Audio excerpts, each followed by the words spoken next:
জিবরিল আমিন বলে, আল্লাহ ও মালিক, তুমি মানুষকে এত কোয়ালিটি দিয়েছো, কি কারণে মানুষকে শ্রেষ্ঠ জাতি বানাইছো? তাদের কোয়ালিটি কি, তাদের ক্ষমতা কি? আল্লাহ বলেন, তাদের কেমন ক্ষমতা আছে রে জিবরিল, যাও আমার নবীর মসজিদ নববী থেকে মুসল্লি বের হবে, সর্বশেষ একজন বৃদ্ধ লোক বের হবে, তারে জিজ্ঞাসা করলে বাবারে। জিবরিল আমিন মানুষের সুরত ধরে দাঁড়িয়ে আছি, সিদ্দিক আকবর আবু বকর সিদ্দিক লাঠি বহর করে করে সব শেষে বের হয়েছে। তখন আবু বকর সিদ্দিককে জিবরিল বলে, আবু বকর ভাই, জিবরিলের বড় আমার দরকার ছিল, একটু জিবরিল কোথায় আছে একটু খবর যদি দিতেন আমার একটু লাভ হতো রে, ফায়দা হতো রে। আবু বকর সিদ্দিক বলেন, দাঁড়াও ভাই, আমি 2 রাকাত নামাজ আদায় করবো রে, 2 রাকাত নামাজ আদায় করব।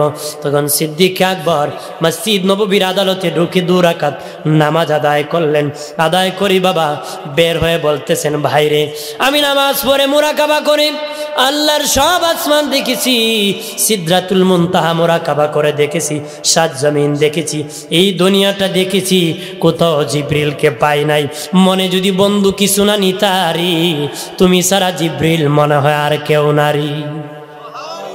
সুবহানাল্লাহ বলি। জিবরিল বলে, আমার দরকার নাই, আমি আল্লাহর দরবারে চলে যাই, এই জন্য মানুষকে শ্রেষ্ঠ জাতি বানাইছি, যারা নামাজ পড়ে মুরাকাবা করে দুনিয়া দেখতে পারি। এক ব্যক্তি 12টায় কালেমা পড়ে মুসলিম হয়েছে, তার প্রথম কাজই হলো ফজরের নামাজ। প্রথম কাজ কি? যদি না পড়ি ফার্স্ট তার আমল নামায় একটা গুনাহ লেখা হবে, ফার্স্ট তার আমল নামায় গুনাহ লেখা।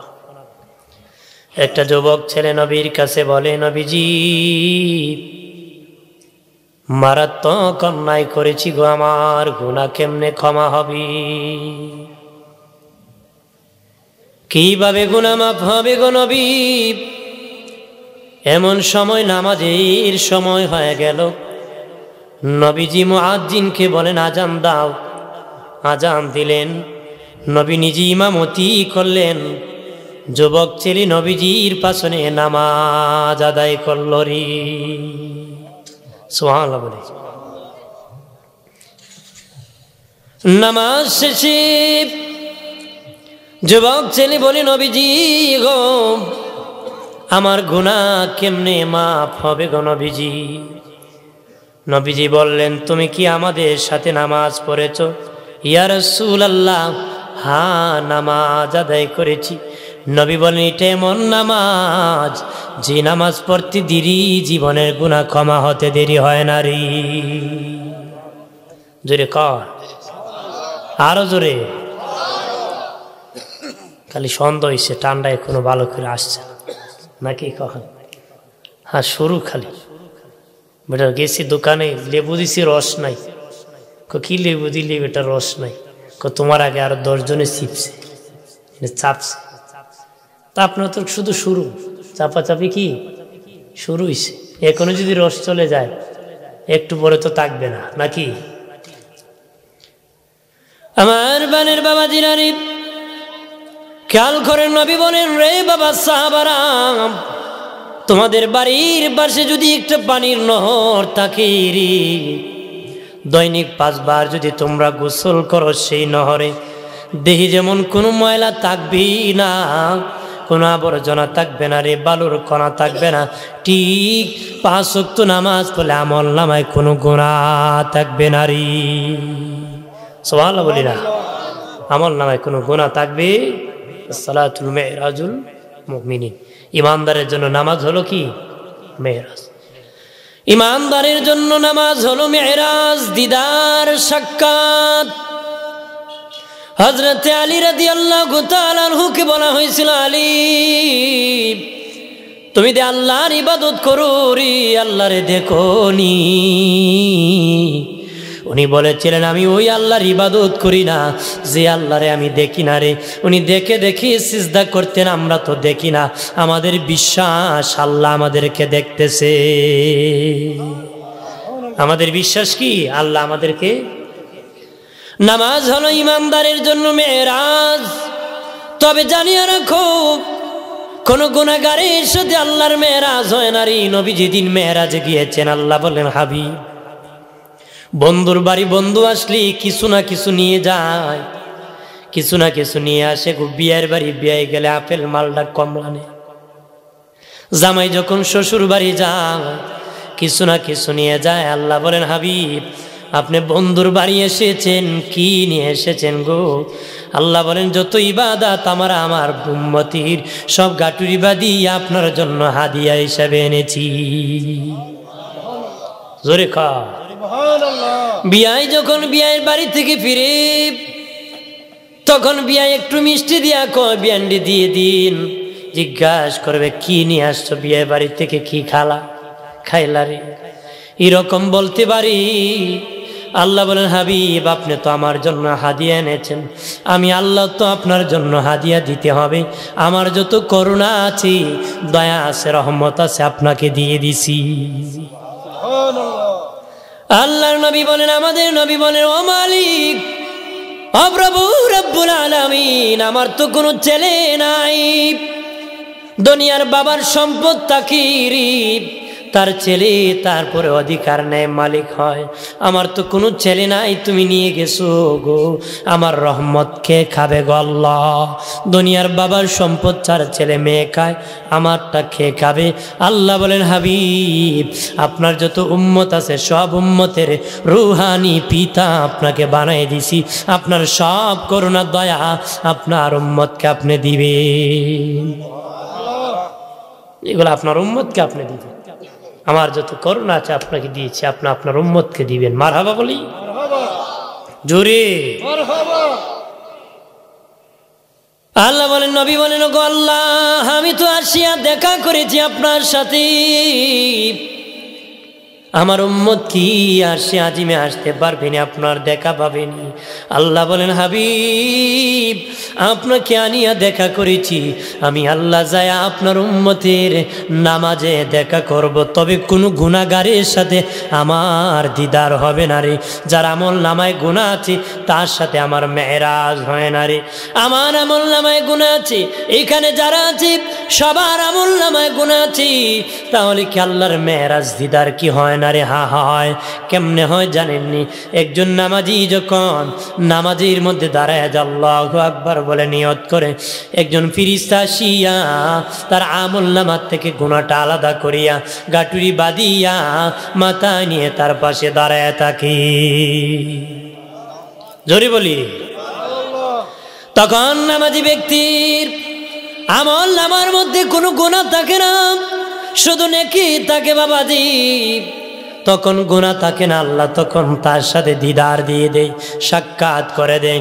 নামাজ যখন শেষ হয়ে যায় তখন ফেরেশতা বলে, আল্লাহ গুনাহ কি তারা আমল নামায় দিয়ে দিব নাকি? আল্লাহ বলেন, হ্যাঁ ফেরেশতারা, আমার বান্দা বান্দি নামাজ পড়েছে রে, আমার সাথে দিদার হয়েছে, আমার সাথে সাক্ষাৎ হয়েছে, আমার সাথে মেরাজ হয়েছে। আমি আল্লাহ, আমার নাম রহমান, আমার নাম রহিম, আমি বড় দয়াবান। আমার দিদার হওয়ার কারণে বান্দা বান্দির জীবনের গুনাহ আমি ক্ষমা করে দিছি। নামাজের দ্বারা এরকম গুনাহ ক্ষমা হয়ে যায়। মারহাবা বলি, আর জোরে বলি। আমার বানের বাবা দিনারে খেয়াল করেন ভালো করিয়া, মানুষ নাককে মর্যাদার প্রতীক মনে করে, কপালকে মানুষ ভাগ্যের প্রতীক মনে করে বাবাজি। নাককে মানুষ মর্যাদার প্রতীক মনে করে, কপালকে মানুষ ভাগ্যের প্রতীক মনে করে। যদি মর্যাদা বাড়াইতে চাও, কপাল যদি পরিবর্তন করতে চাও, দৈনিক 5 বার কপাল আর নাক লাগাইয়া মালিককে সেজদা করলি, ভাগ্য পরিবর্তন হয়ে যাবে, ইজ্জত সম্মান বেড়ে যাবে। দুনিয়ার কাজের দ্বারা কাদের দাম বাড়ে বাবা, জায়গা গর্ত ছিল মাটি ফেললে জায়গার দাম বাড়বে বাবাজি। মুসি জুতা বানায়, যত শ্রম দিবে জুতার দাম বাড়বে। মিস্ত্রি বিল্ডিং বানায়, যত বেশি মেহনত করবে বিল্ডিং এর দাম বাড়বে। কাদের দ্বারা কাজের দাম বাড়ে, ব্যক্তির দাম বাড়ে না রে। তবে একটা কাজ আছে রে, যে কাজের দ্বারা যিনি করে তেনার দাম বাড়ে। আল্লাহর গোলামি যে বেশি বেশি করে করবে তার সম্মান তত বেশি বেড়ে যাবে। তার দোয়া নিতে মানুষ দৌড়াবে, তার পাশনে নামাজ পড়তে দৌড়াবে, তার দাওয়াত খাওয়াইতে মানুষ দৌড়ায়। কথা হয় না, ঠিক কিনা? টাকাওয়ালার টাকা যত বাড়ে দুশ্মন তত বাড়ে রে, টাকাওয়ালার টাকা যত বাড়ে শত্রু তত বাড়ে। আল্লাহওয়ালার বুজুর্গি ইবাদত, এলেমওয়ালার এলেম যত বাড়ে বন্ধু তত বাড়ে। আল্লাহর ওলি সাহেব কিবলা শুয়ে আছেন, উনায় ফুলতলি ফুলের বাগানে শুয়ে আছেন, আজ ওনার ভক্তের অভাব নাই। অথচ এই দেশে বড় কোটিপতি ঘুমাইছে, কেউ খবর রাখে নাই, ঠিক না? এলেমওয়ালার এলেম যত বাড়ে, দিনের খেদমত যত বেশি করে বন্ধু তত বাড়ে। আর টাকাওয়ালার টাকা যত বাড়ে শত্রু তত বাড়ে। বাবা ও বাবাজি, জন্য দিনই কাজ করতে হবে, মেহনত করতে হবে। এর মধ্যে হলো সালাত, নামাজ। যে ব্যক্তি নামাজ পড়বে 4 সাহাবীর সাথে জান্নাতে থাকবে, 4 জন সাহাবীর সাথে জান্নাতে থাকবে। যে ব্যক্তি নামাজ পড়বে না তারা 4 জন কাফেরের সাথে জাহান্নামে থাকবে। যারা নামাজ পড়বে তারা 4 জন সাহাবীর সাথে জান্নাতে যাবে রে। যারা নামাজ পড়বে না রে তারা 4 জন কাফেরের সাথে জাহান্নামে যাবে। 1 নম্বর, আল্লাহর নবীর বিদায়ের পরে প্রথম খলিফা আবু বকর সিদ্দিক আকবর ছিলেন বাদশাহ। এই দুনিয়ার মুসলিম বাদশাহ হওয়ার পরে যারা নামাজ পড়বে, রাষ্ট্রকে নামাজি বানাবে, তারা আবু বকর সিদ্দিকের মতন বাদশাহর সাথে জান্নাতে যাবে। আমার প্রাণের দুস্থ বুজুর্গরা খেয়াল করেন ভালো করিয়া, প্রাণের বাবাজি, যারা মুসলিম বাদশাহ হওয়ার পরে নামাজ প্রতিষ্ঠিত করবে। কত মুসলিম বাদশাহ দেশে আসলো, বাবাজি দেশে নামাজ প্রতিষ্ঠিত করলো নারী। কত বড় বড় হুঙ্কার দিয়েছি, নিজ মুসলিম কিন্তু নামাজ প্রতিষ্ঠিত করে নাই। অনেকে নামাজই পড়ে নাই, প্রতিষ্ঠিত করবে কথাখানা। ইসলামী শাসন কায়েম হলে কঠিন বিচার আছে নামাজ না পড়লে, কথাখানা আছে না? আমার দেশে অনেক বাবাজি, অনেক আল্লাহর ওলির মাজারে আক্রমণ করেছে বাবা, কিন্তু তারা শিরকি পাহারা দিয়েছে, পূজা মণ্ডপ পাহারা দিয়েছে। ইসলামী শাসন কায়েম হলে বাবা, যারা এরকম শিরকি কাজে পাহারা দিয়েছে তাদেরকে প্রথমেই কাজ হলো 100 বেত মারতে হবে, 10 বছরের জেল দিতে হবে। আর ইসলামী শাসন কায়েম করবে, প্রথম তো তোদের বিচার করা লাগবে। কারণ শিরকি পূজার পাহারাদার যারা দিয়েছে, আক্রমণ করে ধর্মের দিকে, নিজেরা ধর্মের লেবেল লাগায়। আরে তোদের তো প্রথম 100 বেত দিতে হবে, শরী মাসালা, 10 বছরের জেল দিতে হবে। কথা বলেন ঠিক কিনা? আমার বানের বাবাজিরা রে, খেয়াল করেন ভালো করিয়া, যারা মুসলিম বাদশাহ হওয়ার পরে নামাজ পড়বে না বাবা, বাবাজি নামাজ পড়বে, সমাজে নামাজ প্রতিষ্ঠিত করবে, সিদ্দিক আকবরের মতন বাদশাহ সাহাবীর সাথে তারা জান্নাতে থাকবে। ওমর ফারুক হলেন মন্ত্রী, ওমর ইবনুল খাত্তাব হলেন মন্ত্রী। বাবাজি দেশের মন্ত্রী, এমপি, ডিসি যারা আছে রে, তারা যদি নামাজ পড়ে আর তাদের রাষ্ট্রেতে নামাজ প্রতিষ্ঠিত করে, তাদের সমাজেরা নামাজ প্রতিষ্ঠিত করে, ওমর ইবনুল খাত্তাবের মতন মন্ত্রী সাহাবীর সাথে তারা জান্নাতে থাকবে। উসমান গনি হলেন ধনী। এলাকার ধনীরা যারা আমার আওয়াজ শুনতেছো, ধনী যারা আচরে, যদি নামাজ পড়তে পারো, নামাজ প্রতিষ্ঠিত করতে পারো, নামাজ পড়তে পারো, আর আহাল পরিবার তোমার আন্ডারে যারা আছে রে, আর সমাজে নামাজ প্রতিষ্ঠিত করতে পারো রে, উসমান গনির মতন ধনী সাহাবীর সাথে জান্নাতে থাকবারি। সুবহানাল্লাহ বলি। হযরত আলী হলেন গরিব, গরিবের দল। ইমানদার যারা আছো, দিন আনো দিন খাও, টালা গাড়ি চালাও, রিক্সা চালাও, মানুষের বাড়ি কাজ করো, বৃষ্টি বিজু রৌদ্রে শুকাও রে, এইরকম বারে মেহনত করে যারা খাইতেছো, দিন আনে দিন খেতেছো, তোমরা যদি নামাজ পড়তে পারো আর রাষ্ট্রেতে তোমাদের সমাজে পরিবারকে নামাজি বানাতে পারো, নিজে যদি নামাজ পড়তে পারো, গরিব হওয়ার পরে সমাজে রাষ্ট্রের মধ্যে তোমার পরিবারকে নামাজি বানাতে পারো, ওরে গরিব নিজে যদি নামাজ পড়তে পারো, তোমার পরিবারকে নামাজি বানাতে পারো, হযরত আলীর মতন গরিব সাহাবীর সাথে তোমরা জান্নাতে থাকবে। একটু চিল্লায় বলে আল্লাহু আকবার। আমার বানের বাবাজি, আর যারা নামাজ পড়বে না তারা 4 জন কাফেরের সাথে জাহান্নামে থাকবে। নাউজুবিল্লাহ বলেন না। যারা মুসলিম বাদশা হওয়ার পরে যারা নামাজ পড়বে না, রাষ্ট্রের মধ্যে নামাজ প্রতিষ্ঠিত করবে না, কাফিরদের মধ্যে ফেরাউন হলো বাদশা। বাবা, তারা ফেরাউনের সাথে জাহান্নামে থাকবে। নবী বলেন যারা নামাজ পড়বে না, বাদশা হওয়ার পরে প্রতিষ্ঠিত করবে না, তারা মরণের সময় বাবা তাদের ফেরাউনের সাথে তাদের দেখা হবে, জাহান্নামে থাকবে রে, ফেরাউনের সাথে তারা জাহান্নামে থাকবে। বাবা দিরের ইমার হামান হলো মন্ত্রী, কাফেরদের মধ্যে হামান হলো মন্ত্রী। এই দুনিয়ার এমপি মন্ত্রীরা যদি ডিসিরা যদি নামাজ পড়ে না রে, নামাজ প্রতিষ্ঠিত করে না, হামানের মতন মন্ত্রী কাফেরের সাথে জাহান্নামে থাকবে। কারণ হলো কাফেরদের মধ্যে ধনী, যারা মুসলিম ধনী হওয়ার পরে, মুসলমান ধনী হওয়ার পরে নিজে নামাজ পড়বে না, পরিবারকে নামাজি বানাবে না, তোমরা তোমাদের মতন ইমানদার ধনী, কারুনের মতন ধনী কাফেরের সাথে জাহান্নামে থাকবে। নাউজুবিল্লাহ বলি। আমার বানের বাবাজি, ও বাবাজি, কাফেরদের মধ্যে উবাই ইবনে খালফ হলো গরিব। কাফেরদের মধ্যে এই দুনিয়ার গরিব যারা আছো, দিন আনো দিন খাও, এরকম মেহনত করে খাও। তোমরা যদি নামাজ পড়ো না, নামাজ পরিবারকে বানাও না, উবাই ইবনে খালফের মতন গরিব কাফেরের সাথে জাহান্নামে থাকবি। একটু চিল্লায় বলে নাউজুবিল্লাহ। আমার বানের বাবাজি নারী খেয়াল করেন ভালো করিয়া, অপ্রাণের বাবাজি, নামাজ ছাড়া যাবে না, নামাজ পড়তেই হবে। আল্লাহ নবী বলেন বাবা সাহাবীরা, কঠিন বিপদ আছে সামনেরই। সাহাবীরা বলেন নবীজি কোন বিপদ, কয়টা বিপদ? নবীজি বলেন বাবা সাহাবীরা রে, 5টা বিপদ আছে সামনে, কঠিন বিপদ। আবু হুরায়রা রাদিয়াল্লাহু তাআলা আনহু কি নবী বলেন বাবা আবু হুরায়রা রে, ইমানের নৌকা মজবুত করো রে, ইমানের নৌকা মজবুত করো বাবা সাহাবী আবু হুরায়রা। কারণ নৌকা যদি মজবুত না থাকে রে, নদীতে স্রোত আসলে মোকাবেলা করতে পারবা না, নৌকা দুর্বল থাকলে ডুবে যাবা। নবী বলেন ইমানের নৌকা মজবুত করো রে।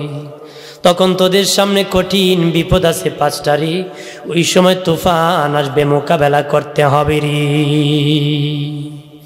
কঠিন বিপদ কি মোকাবেলা করতে হবে। আমি কিন্তু অসুস্থতা নিয়ে আসছি, এখনো জ্বর আছে, কালকে প্রেশার নেমে গেছিল অনেক, মাহফিলে কয়েক মিনিট বক্তব্য দিয়ে শেষ করে দিয়েছিলাম, কিন্তু তারপর সাহস করে বের হয়ে গেছি। কারণ একটা ওয়াদা দেওয়া, না আসলে মানুষ কয় যে অন্য জায়গায় বেশি টাকা পেয়ে বক্তা চলে গেছে।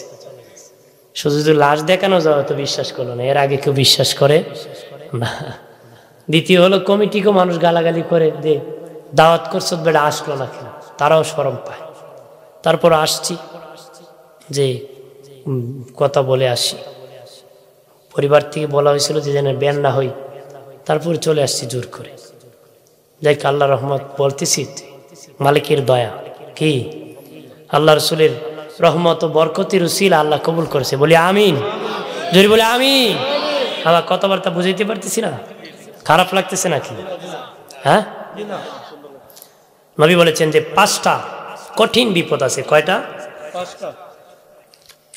প্রথম বিপদ হলো মরণ যন্ত্রণা,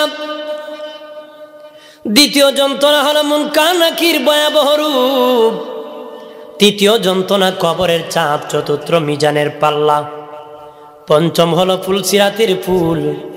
নবী বলেন বাবা হলো কঠিন 5টা মহাবিপদ, তোদের সবার সামনে বিপদ আছে, ওই কঠিন বিপদের মোকাবেলা করতে হবে রে। এই কঠিন 5টা বিপদের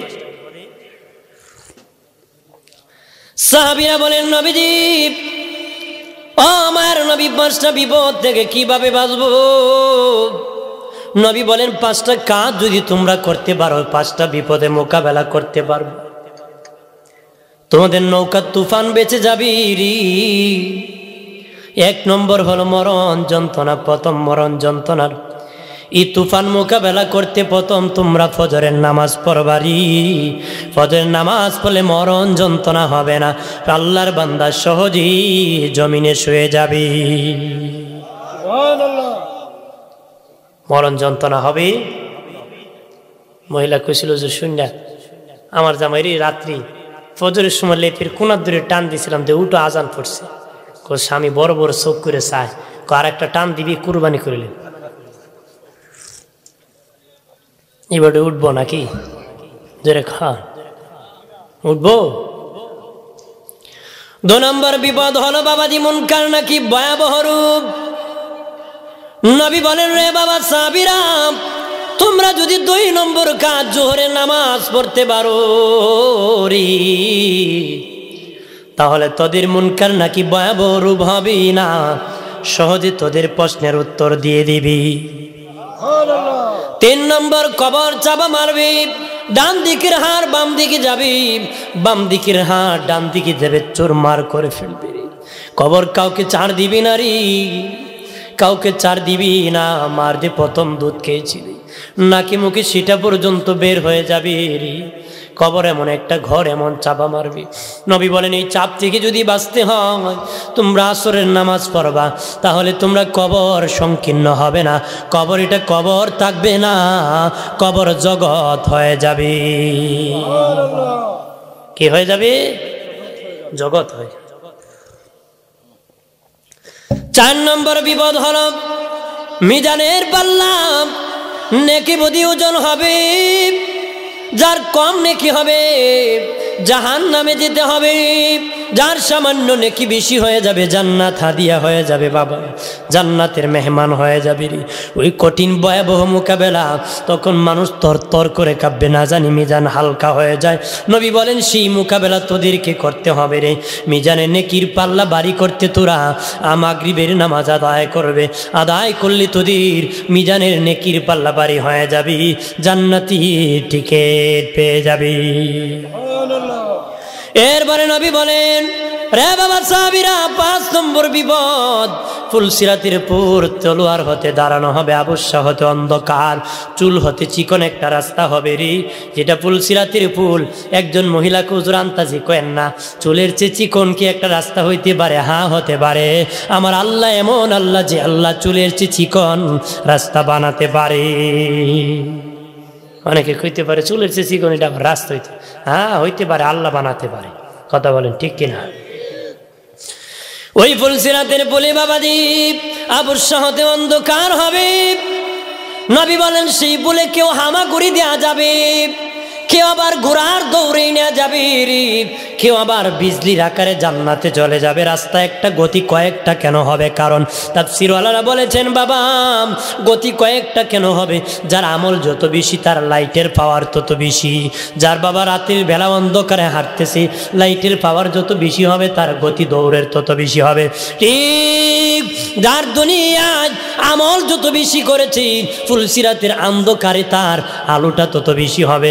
যা আমলে ফার্স্ট ক্লাসে বিজলির আকারে জান্নাতে চলে যাবে, আমলে সেকেন্ড ক্লাস ঘোড়ার দৌড়ে নিয়ে যাবে, আমলে থার্ড ক্লাস পাওয়ার একদম কম, গতি কম হবে, হামা ঘুরি দিয়ে জান্নাতে যাবে। নবী বলেন, বাবা সাহাবীরা, ওই ফুলসিরাতের পুল যদি বের হতে হয়, এশারের নামাজ আদায় করবারে, এশারের নামাজ যদি আদায় করো রে, ফুলসিরাত পার হয়ে তোরা জান্নাতের মেহমান হয়ে যাবি। শুনিয়া রাখেন বাবাজি, 5 ওয়াক্ত নামাজ একসাথে কোনো নবীর উম্মত পড়ে নাই রে। এক এক ওয়াক্ত এক এক নবী পড়েছে, এক এক ওয়াক্ত এক এক নবী পড়েছে। ফজরের নামাজ আদম নবী পড়েছেন, ফজরের নামাজ আদম নবী পড়েছেন। যেদিন 350 বছর পরে আরাফার মাটির আদম নবীর দোয়া কবুল হয়েছিল, ফজরের সময় ছিল রে। দোয়া যখন কবুল করেছে, আল্লাহ বলেন, আদম শুধু তোমার দোয়া আমি কবুল করি নাই, কিয়ামত পর্যন্ত তোমার সন্তানই মাটি দোয়া করলে আমি সবার দোয়া কবুল করব রে। জোরে বলি সুবহানাল্লাহ। আদম নবী তখন শুকরিয়াতান 2 রাকাত নামাজ আদায় করলেন। আল্লাহু আকবার বলেন না। 2 রাকাত নামাজ আদায় করলেন রে। ফজরের সময় 2 রাকাত নামাজ আদায় করলেন।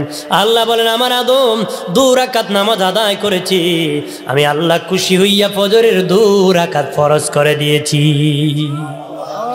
ইব্রাহিম নবী যেদিন অগ্নিকুণ্ড থেকে বের হয়েছিলেন, আগুন থেকে মুক্তি পেয়েছিলেন, ওই সময় ছিল জোহরের সময়। উনি শুকরিয়াতান 4 রাকাত নামাজ আদায় করেছিলেন। আল্লাহ বলেন আমার ইব্রাহিম 4 রাকাত নামাজ আদায় করেছে জোহরের সময়, আমি আল্লাহ 4 রাকাত জোহরের নামাজকে ফরজ করে দিয়েছি। নূহ নবী বন্যা হয়েছিল বাবাজি, সাফিনা বানাইছিল, নৌকা বানাইছিল রে। বন্যা যেদিন শেষ হয়েছিল রে, 40 দিন পরে যখন বাবা নৌকা মাটির মধ্যে লেগেছিল, পানি শুকিয়েছিল, ওই সময় আসরের সময় ছিল রে। নূহ নবী শুকরিয়াতান 4 রাকাত নামাজ আদায় করেছিলেন। আল্লাহ বলেন আমার নূহ 4 রাকাত নামাজ আদায় করেছে, আমি আল্লাহ 4 রাকাত আসরের নামাজ ফরজ করে দিয়েছি। দাউদ নবী আসরের পরে মুনাজাত শুরু করে দিয়েছেন।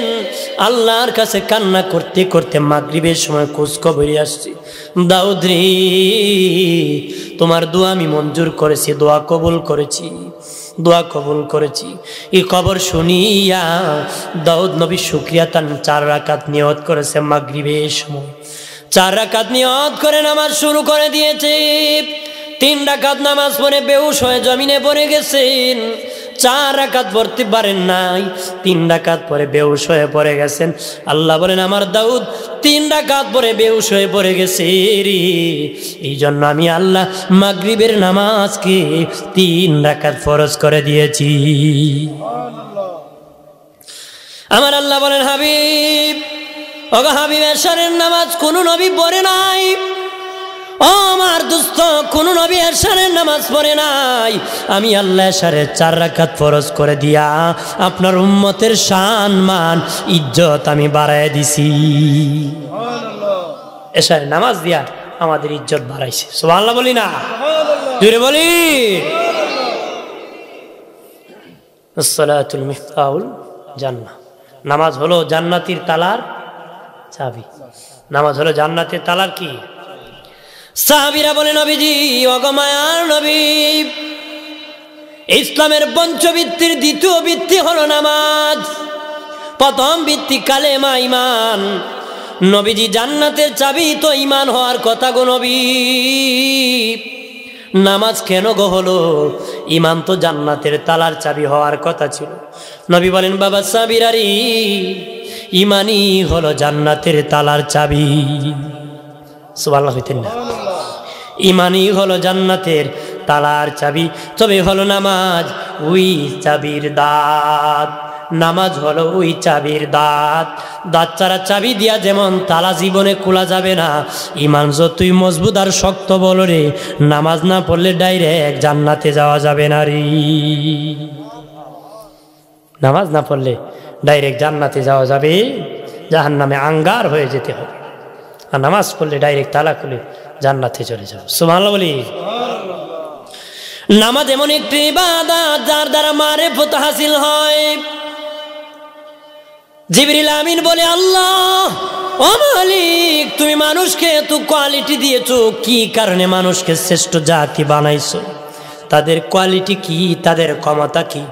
আল্লাহ বলেন তাদের কেমন ক্ষমতা আছে রে জিবরিল, যাও আমার নবীর মসজিদ নববী থেকে মুসল্লি বের হবে, তাদেরকে জিজ্ঞাসা করলে তুমি পাবা।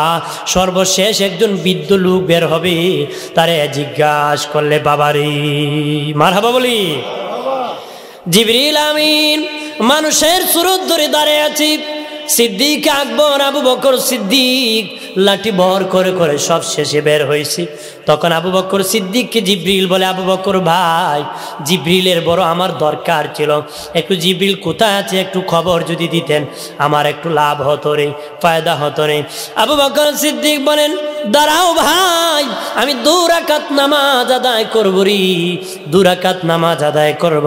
তখন সিদ্দিক আকবর মসজিদ নববীর আদালতে ঢুকে 2 রাকাত নামাজ আদায় করলেন। আদায় করি বাবা বের হয়ে বলতেছেন, ভাইরে আমি নামাজ পড়ে মুরাকাবা করি, আল্লাহর সব আসমান দেখেছি, সিদরাতুল মুনতাহা মুরাকাবা করে দেখেছি, 7 জমিন দেখেছি, এই দুনিয়াটা দেখেছি, কোথাও জিবরিলকে পাই নাই। মনে যদি বন্ধু কিছু না নিতারি, তুমি সারা জিবরিল মনে হয় আর কেউ নারী। সুবহানাল্লাহ বলি। জিবরিল বলে আমার দরকার নাই, আমি আল্লাহর দরবারে চলে যাই। এই জন্য মানুষকে শ্রেষ্ঠ জাতি বানাইছি, যারা নামাজ পড়ে মুরাকাবা করে দুনিয়া দেখতে পারি। আরো জোরে বলি, জোরে বলি। আমার বানের বাবাজি, নামাজ এমন একটি ইবাদত, হযরত আলী শাহাদাতে ওই জিহাদের মাঠে যখন যুদ্ধ করতেন তীর ঢুকে যেত বাবা, উনি তীরগুলা খুলতে দিতেন না।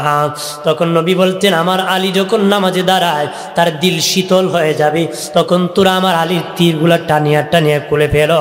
হযরত আলী নামাজে সিজদায় গেলে সাহাবারা টানিয়া খুলতেন, উনি টের পেতেন না রে। এমন নামাজ তারা পড়তেন, তীর টানিয়া খুলে টের পেতেন না। আর আমাদের মশায় কামড় দিলে 3 ফাল মারে,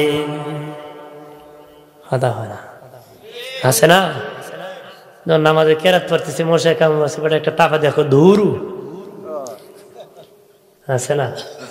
একবার তো নামাজে সেজদায় গিয়ে ফোন রিসিভ করে কয় আমি সেজদাত পরে কর, নাউজুবিল্লাহ বলে না। একবার নোহালির কিচ্ছা শুনাইছি, নামাজি কয় এশারে নামাজ পড়ছে ইমাম সাহেব, নামাজ পড়ে মসজিদে গন্ডগোল বাজে গেছে, কেউ 3 রাকাত পড়াইছে ইমাম, কেউ 4 রাকাত পড়াইছে। এক বেটা হঠাৎ করে আল্লাহর কসম নামাজ 3 রাকাত হইছে। মানুষ কয় বেটা আমরা লাগছি ঝগড়া, তুই কসম কে শক্ত হইয়া কস কি? কয় না শক্ত হইয়া। কয় কোন কারণে? কয় আমার বাজারে 4টা দোকান আছে। কয়টা? 4টা। প্রতিদিন আমি এশারে নামাজও শরিক হই, 4 রাকাতে 4 দোকানের হিসাব করি। আজকে 3 দোকানের হিসাব শেষ, ইমাম সালাম ফিরাইছে, নিশ্চিত 3 রাকাত হইছে।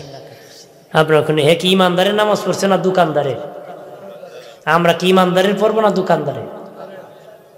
ইমানদারের নামাজ পড়বো। কার নামাজ? নামাজি আবার 5 প্রকার, লম্বা আলোচনা শর্ট করতেছি।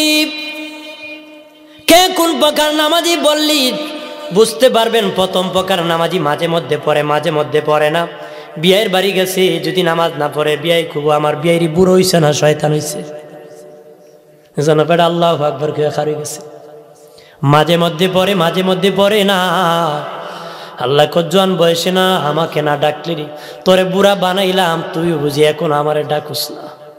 বুড়া লোক যখন আল্লাহরে ডাকে না, আল্লাহ বলেন আমি বড় কষ্ট পাই, তারে বুড়া বানাইলাম, এরপর আমারে ডাকে না। প্রথম প্রকার নামাজি মাঝে মধ্যে পড়ে, মাঝে মধ্যে পড়ে না। দ্বিতীয় প্রকার নামাজি নিয়মিত পড়ে, ঠিক মনোযোগ থাকে না, মন থাকে না, নামাজে মন থাকে না। তৃতীয় প্রকার নামাজি মন থাকে, আবার চলে যায়, আবার আসে, আবার চলে যায়, খেতে চলে যায়, খামারে চলে যায়, ব্যবসায় চলে যায়, নামাজের ভিতরে আবার নামাজে মন আসে আবার চলে যায়। চতুর্থ প্রকার নামাজি হুজুরি কালবে, এক ধ্যানে নামাজ পড়ে, আল্লাহর ধ্যানে। পঞ্চম প্রকার নামাজি আমার মালিককে দেখে দেখে সেজদা করে। সুবহানাল্লাহ বলি। প্রথম প্রকার নামাজি মাঝে মধ্যে পড়ে, মাঝে মধ্যে পড়ে না। বাবাজি যে ওক্ত পড়েছে সে ওক্তের ক্ষমা পাবি রে, যে ওক্ত পড়ে নাই ওই ওক্তের কারণে জাহান্নামে যেতে হবে। তাহলে এই প্রকার নামাজি জাহান্নামে যাবে। 2 নম্বর, 1 নম্বর ওই নামাজি তাকা যাবে না, ই নাম্বার পাল্টাতে হবে। যেই নামাজি জাহান্নামে যাবে ওই নামাজি তাকা যাবে না। 2 নম্বর হলো নিয়মিত পড়ে, ঠিক মন নামাজে থাকে না। কিতাবে এসেছে এটা অবহেলার নামাজ, অবহেলার সাথে নামাজ পড়ে মনোযোগ থাকে না। নামাজ নিয়মিত পড়েও অবহেলা করার কারণে জাহান্নামে যাবে। চিল্লায় বলি নাউজুবিল্লাহ। অবহেলার নামাজ আমাদের দেশে আছে না, নামাজে মন থাকে না, নামাজে চিল্লাচিল্লি করে। ওই দিন একজনের রিংটুং যদি নামাজে বাজে 4 জনে চিল্লায়। আপনার কোনো একজনের রিং বাজছে, একটা শব্দ দূষণ, 4 জনের পরে চিল্লাইলো, কয়টা শব্দ দূষণ হইল? তাহলে তোমাদের গুণা বেশি না যে ওই লোকে তো ভুলে বাজাইছে, ওই লোকের ভুলে বাজছে, তোমরা তো ইচ্ছা করে বাজাইছো, ওর চেয়ে তোমরা নাফরমান বেশি। কথা হয় না? ওরা কি? কারণ আওয়াজ করা শব্দ দূষণ মসজিদে। রিংটুং একটা বাচ্চা, একটা শব্দ দূষণ, 4 জন চিল্লি দিছে কার মোবাইল রে, কার মোবাইল, এটা আরো ডাবল শব্দ দূষণ। কথা হয় না? জোরে বলেন না। মুসল্লিকে ধমক দেওয়া, মুসল্লির কোনো অধিকার নাই, মুয়াজ্জিনের অধিকার নাই, ইমামে অধিকার রাখে। কে রাখে? ইমাম ছাড়া মুসল্লিকে কোনো আদেশ করার অধিকার কেউ রাখে? ইমামকে পাওয়ার দিছে, আর কাউকে মসজিদে পাওয়ার দেয়? আজকে ইমাম নাকি মসজিদ সভাপতির কাছ থেকে অনুমতি নিয়ে কাজ করতে হয়। নাউজুবিল্লাহ বলেন। আমার বানের বাবাজিরা রে, 3 নম্বর নামাজি মন তাকে আবার চলে যায়, যেটাকে বলে কুস্তা কুস্তি। কুস্তা কুস্তি চিনেননি বাবা? কুস্তা কুস্তি মানে আমারে ধাক্কা দিয়ে ফেলে দিছি, এটা না আমারে ফেলে দিছে, আমি তারে আবার ফেলে দিছি, আবার আমাকে ফেলে দিছি, আবার আমি তাকে ফেলে দিছি। শয়তান তোমারে ফেলে দেয় নামাজে। অর্থাৎ নামাজ থেকে বাবাজি জমিনে নিয়ে যায়, আবার তুমি আনছো মানে ইবলিসকে তুমি ফেলে দিছো, আবার তোমার বাড়িতে নিয়ে গেছে, শ্বশুর বাড়ি নিয়ে গেছে, তোমার ইবলিস ফেলে দিছে। ইবলিস বলে যখন আমি মানুষকে গুনাহ করাই তার কোমর ভেঙ্গে দিই, মানুষ যখন তওবা করে ফিরে যায় আমি ইবলিসের কোমর ভেঙ্গে দেই। আমরা দেশের মানুষ ইবলিসের চেয়ে এর কোমর মজবুত রাখছে। ইবলিস এর দেখলে সালাম দেয়, ভাই সাহেব তুমি আমার চেয়ে আরো বড় ইবলিস, তুমি রে আমারে কুজো। নাউজুবিল্লাহ কর না। ইমাম গাজ্জালী রাহমাতুল্লাহ আলাইহি বলেন, ইবলিসকে কিভাবে নামাজের মধ্যে আটকাবেন বাবা, কিভাবে হুজুরি কালবে নামাজ পড়বেন, ইবলিসকে কিভাবে নামাজে আটকাবেন? উনি বলেন, বড় একটা বাড়ি আছে, ওই বাড়ির একটা মালিক আছে, একটা কুকুর পালে। তুমি বাড়ির মেহমান হলে ওই বাড়িতে যখন যাবি, কুকুর তোমার দেখলে আওয়াজ করবি, তখন বলবে বাড়িওয়ালা তোর কুকুর তুই সামলা, কারণ আমি সামলাতে পারবো না, যে পালছে সেই সামলাতে পারবে। ইমাম গাজ্জালী বলেন, তাম পৃথিবী মিলে একটা বাড়ি, ওই বাড়ির মালিক হলেন আল্লাহ। ওই বাড়িতে একটা কুত্তা পালে, এটা হলো ইবলিস। এটা কি? শয়তান। শয়তান রে পালে কে? জোরে কর। আল্লাহ শয়তান রে পালতেছে। আমি বিতাড়িত শয়তান হইতে আশ্রয় চাই, ও মালিক পানা চাই। কেন থেকে বিতাড়িত? জান্নাত থেকে বিতাড়িত। কেমনে বিতাড়িত? ইবলিস 9 লক্ষ বছর ইবাদত করেছে বাবা, ফেরেশতাদের সর্দার বানাইছে, এমন বয়ান করত রে ইবলিস, ফেরেশতারা কন্দন করত, কান্না করত। শেষে আল্লাহর পরীক্ষায় ধরা খাইছে, ঈমান নাই। আমার দেশে বহু মুসল্লি আছে বাবা, বিভিন্ন মাস আসলে ধরা খায়, ঈমান নাই। কথা হয় না? আছে না? ইবলিসও 9 লক্ষ বছর পরে ধরা খাইছে, ঈমান নাই। এই জন্য জান্নাত থেকে আল্লাহ বিতাড়িত করছে। এই বিতাড়িত শয়তান হতে যখন পানা যাবেন, তখনই নামাজটা এক ধ্যানে পড়তে পারবে। সুবহানাল্লাহ বলি। মায়ের নবীজি বলেন, ওই যে তুমি চেষ্টা করলাম মন নিয়ে যায়, আবার আনো, আবার নিয়ে যায়। মায়ের নবী বলেন, এই চেষ্টা করার কারণে আল্লাহ তোমারে মাফ করে দিবে, ওই নামাজি জান্নাতি হয়ে যাবে। এরপরে হলো বাবা, ওই যে আল্লাহ মাফ করে দিবে, চেষ্টা নিয়মিত চালাইছেন। ইবলিস বলে সে তো মাফি পেয়ে যাবে, তার কাছে আমার যায় লাভ নাই। তখন আপনি এক ধ্যানে খেয়ালে নামাজ পড়বা। 4th প্রকার নামাজি জান্নাতি। 5ম প্রকার নামাজি হলো আল্লাহকে দেখে দেখে, এটা সালাতুল আম্বিয়া, আমাদের নামাজ না, আমাদের 4th নামাজ, যেটা হুজুরি কালবে নামাজ পড়া বাবা আল্লাহর ধ্যানে।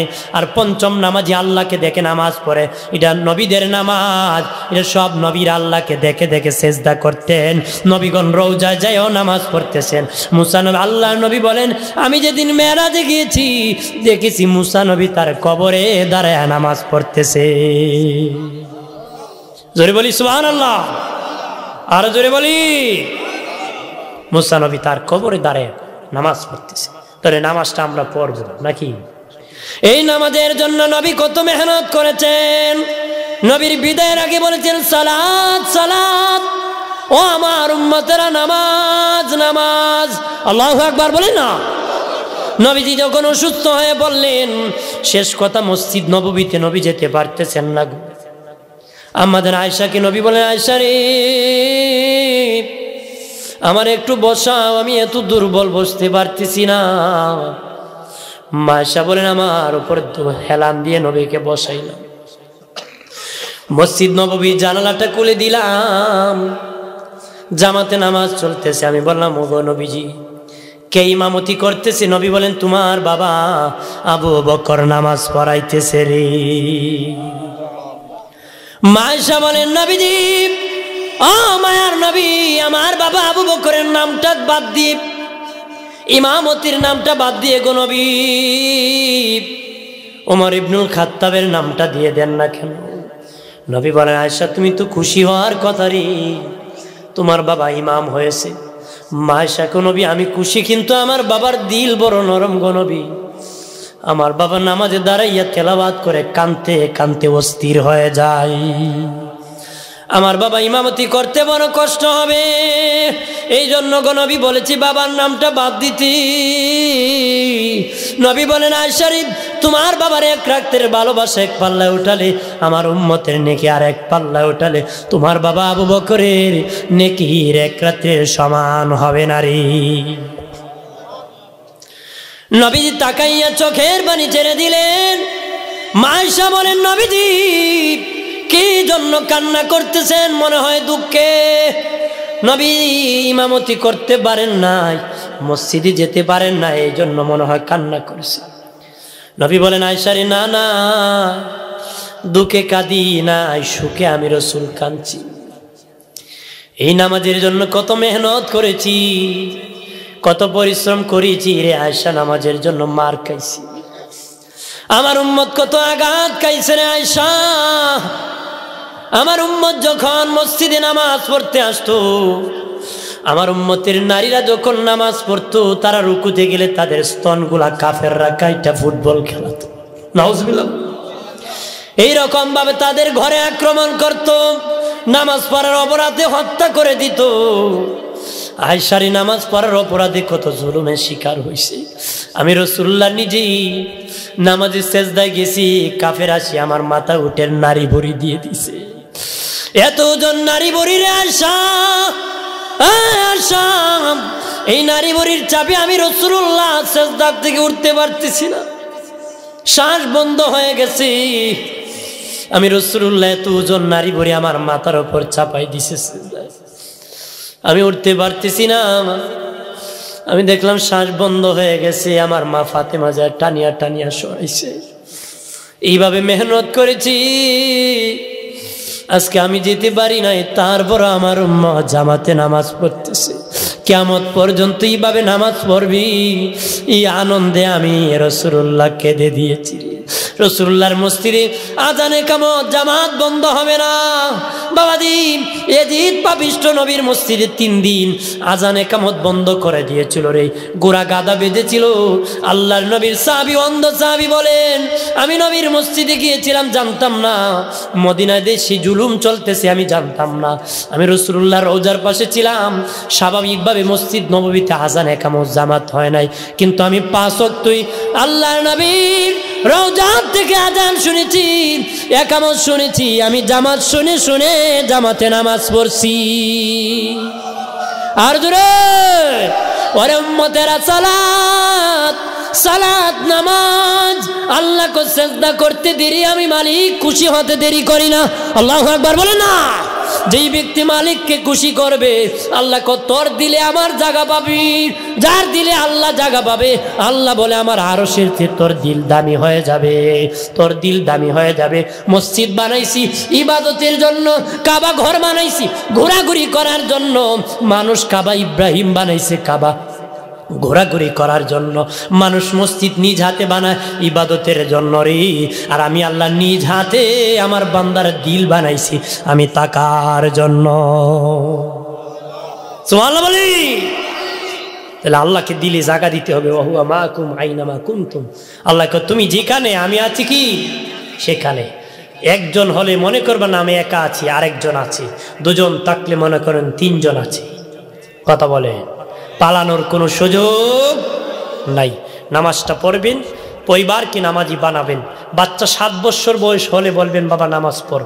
10 বছর বয়সে নামাজ না পড়লে বেদ দিবেন। বেদ নবী বলেছেন 10টা উপদেশ, এর মধ্যে বলেছেন আয় অনুযায়ী ব্যয় করবা আর শাসন আদবের লাঠি রাখবা। আমরা দেশে অনেকে আছে খালি খাওয়ায়, শাসন করে না। অনেকে আছে খালি শাসন করে, খাওয়ায় না। এটা হবে না, খাওয়াতে হবে, শাসনও করতে হবে। যা জেরে খাওয়ায় সে শাসন করতে পারে। কথা বলেন না, জোরে বলেন। আয় অনুযায়ী ব্যয় করতে হবে, কিপটামি করবেন না। আপনার বিবিকে যদি আপনি বকিলামি করেন, বিবি খুব আমি জানি তুমি কেমন, বকিলামি করে, আপনার আয় অনুযায়ী ব্যয় করবা। আল্লাহ নবীর চাচি আম্মা হিন্দা পরে মুসলিম হয়েছিলেন।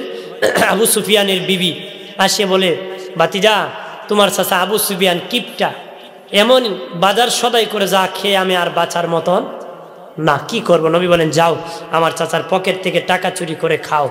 টাকা যখন বলবে টাকা কি চুরি করছো, মুখ মুছে কইবা আল্লাহর কসম চুরি করছি না, আমার নামায় গুনাহ হবে না। কি হবে না? গুনাহ হবে না। এই জন্য দুই ব্যক্তি চুর না, একটা হলো শিশু সন্তান, বাবার কিছু খেলে চুর হবে না, আর একটা হলো বিবি। কি পরিমাণ? ওই পরিমাণ যার খাবারের দরকার তার, এর বেশি নিলে হারাম হবে, কবিরা গুনাহ হবে। কি হবে?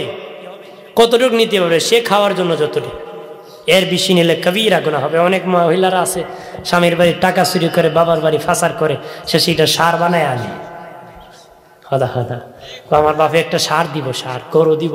হ্যাঁ, এরকম হবে না। আপনি কতটুকু নিতে পারবেন, যতটুকু আপনার খাবারের দরকার, এর বেশি নিলে হারাম হবে, কবিরা গুনাহ হবে। হাজরিন, মোট কথা হলো আমরা পরিবারকে নামাজি বানাবো, শাসন করব। নামাজের জন্য আহ্বান করব, ইবাদতের জন্য আহ্বান করব, খাওয়াবো, শাসন করব। আল্লাহ কবুল করব, বলে আমিন।